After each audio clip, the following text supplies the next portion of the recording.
بسم اللہ الرحمن الرحیم۔ السلام علیکم معزز طلبہ کرام، آپ سب کیسے ہیں؟ آج ہم اصول الشاشی کے سبق نمبر 56 کو پڑھیں گے، اور آج کے سبق کا عنوان ہے چوتھی مثال اور ظاہر و نص کا حکم۔ اور آج کی ہماری عبارت جو سبق کی ہے وہ وَكَذَلِكَ قَوْلُهُ علیہ السلام سے شروع ہوتی ہے۔ آئیے سب سے پہلے عبارت پڑھ کے اس کا ترجمہ کرتے ہیں، اس کے بعد باقاعدہ سبق کی وضاحت کی طرف بڑھتے ہیں۔ مصنف علیہ رحمہ لکھتے ہیں وَكَذَلِكَ قَوْلُهُ علیہ السلام مَن مَلَكَ ذَا رَحْمٍ مَحْرَمٍ مِّنْهُ أُطِقَ عَلَيْهِ۔ اور ایسے ہی نبی علیہ السلام کا فرمان ہے کہ جو اپنے کسی ذی رحم محرم کا مالک بن گیا تو وہ اس پر آزاد کر دیا جائے گا۔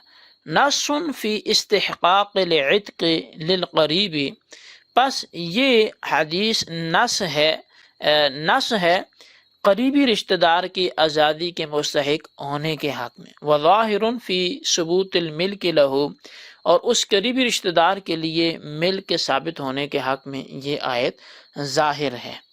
اور وحکم الظاہر والنص وجوب العمل بہما عامین کانا او خاصین مع احتمال ارادت الغیر۔ اور ظاہر اور نص کا حکم جو ہے وہ ان دونوں پر عمل کا واجب ہونا ہے، چہ جائے کہ یہ دونوں عام ہوں یا دونوں خاص ہوں، ساتھ غیر کے ارادے کے احتمال کے۔ وذالک بمنزلۃ المجاز مع الحقیقت، اور یہ جیسے مجاز ہوتا ہے حقیقت کے لیے یہ اسی کے بمنزلہ ہیں۔ وعلی ھذا قلنا اذا اشترى قریبہ حتى عتق علیہ یکون هو معتقا ویکون الولاء له۔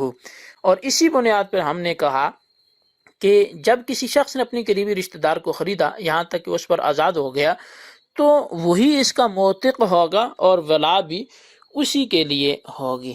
تو جی طلبہ کرام، یہ ہمارے آج کے سبق کی عبارت اور اس کا ترجمہ تھا۔ اب آئیے ہم سبق کی وضاحت کی طرف بڑھتے ہیں۔ مصنف علیہ رحمہ نے ظاہر اور نص کی چوتھی مثال کو بیان کرتے ہوئے فرمایا مَن مَلَكَ ذَا رَحْمٍ مَحْرَمٍ مِّنْهُ۔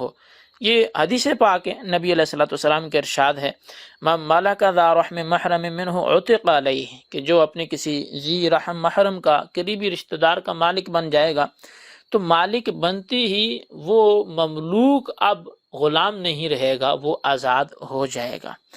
اس حدیث کو اس لیے لایا گیا کہ قریبی رشتہ دار اگر غلام بن جائے تو اس کو فوراً آزادی مل جاتی ہے، خواہ وہ اس کو آزاد کرنے کا ارادہ کرے یا ارادہ نہ کرے۔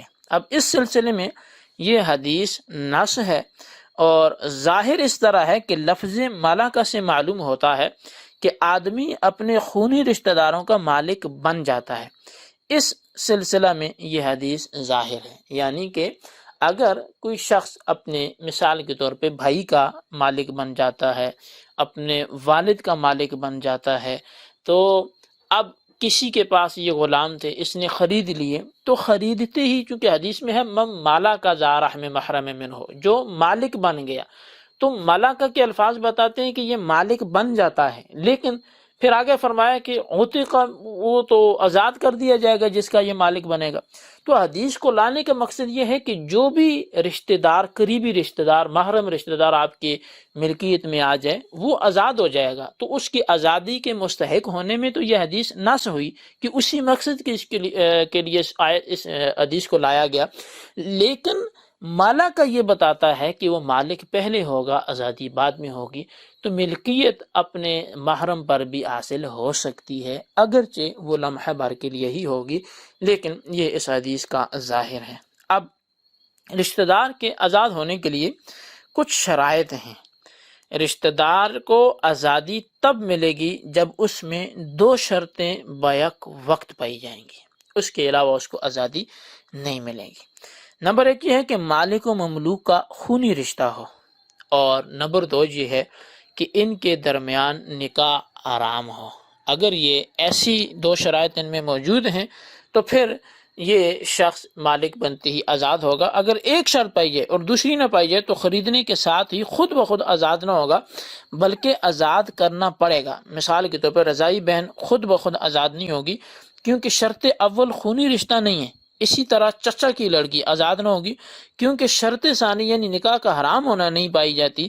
اگرچہ اگر دونوں شرطیں پائی جائیں تو خریدنے کے ساتھ ہی خود بخود آزاد ہو جائے گا۔ تو خود بخود آزاد وہ اسی صورت میں ہوگا جب دونوں شرطیں پائی جائیں گے۔ اب ظاہر اور نص کا حکم و حکم ظاہر و نص سے مصنف بیان فرماتے ہیں۔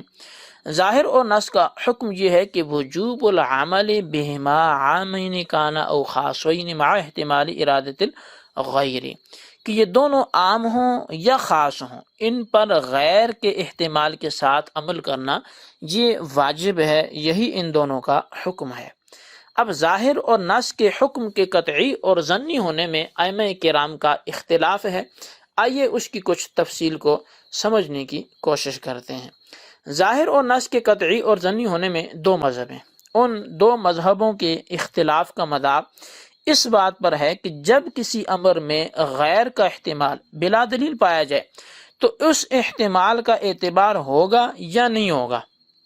تو جن حضرات کے نزدیک ایسا احتمال جو بلا دلیل کے ہے، جب اس کا اعتبار کیا جائے گا تو ان کے نزدیک اس امر سے ثابت ہونے والا حکم ظنی ہوگا، اور جن حضرات کے نزدیک احتمال بلا دلیل معتبر نہیں ہے، اس کا اعتبار نہیں کیا جاتا، تو ان کے نزدیک اس امر سے ثابت ہونے والا جو حکم ہے وہ قطعی ہوگا۔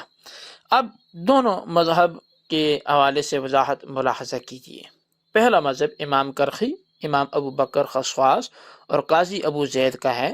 ان سب کے نزدیک جو احتمال بلا دلیل ہو وہ قطعیت کے منافی نہیں ہے، لہٰذا ان کے نزدیک ظاہر اور نص سے ثابت شدہ حکم پر اعتقاد اور حکم دونوں قطعی طور پر واجب ہیں، اگرچہ ظاہر و نص میں سے ہر ایک عام و خاص ہوتا ہے، ہر عام تخصیص کا اور ہر خاص مجاز کا احتمال رکھتا ہے، مگر یہ ایسا احتمال ہے جو بغیر دلیل کے ہے۔ اور دوسرا جو مذہب ہے وہ امام ابو منصور ماتوریدی رحمۃ اللہ تعالی علیہ اور اصحاب حدیث کا ہے۔ ان کے نزدیک یہ ہے کہ جو احتمال بغیر دلیل کے ہو وہ بھی قطعیت کے منافی ہے، لہٰذا ان کے نزدیک ظاہر اور نص سے ثابت شدہ حکم پر ظنی طور پر تو عمل کرنا واجب ہے، مگر اعتقاد واجب کا نہیں ہوگا، اعتقاد واجب ان پر لازم نہیں ہے، اعتقاد واجب نہیں ہے، لیکن اللہ کی مراد کے حق ہونے پر اعتقاد بھی واجب ہوگا۔ اور مصنف نے دوسرا مذہب اختیار کیا ہے، فرمایا کہ ظاہر اور نص حقیقت و مجاز کے درجہ میں ہیں، کہ جس طرح حقیقت مجاز کا احتمال رکھتی ہے اسی طرح ظاہر اور نص میں بھی تخصیص و تعویل اور مجاز کا احتمال ہوتا ہے، اور یہ احتمال بغیر دلیل کے ہے، جو مصنف کے اختیار کردہ مذہب میں تو معتبر ہے لیکن جمہور کے نزدیک یہ معتبر نہیں ہے۔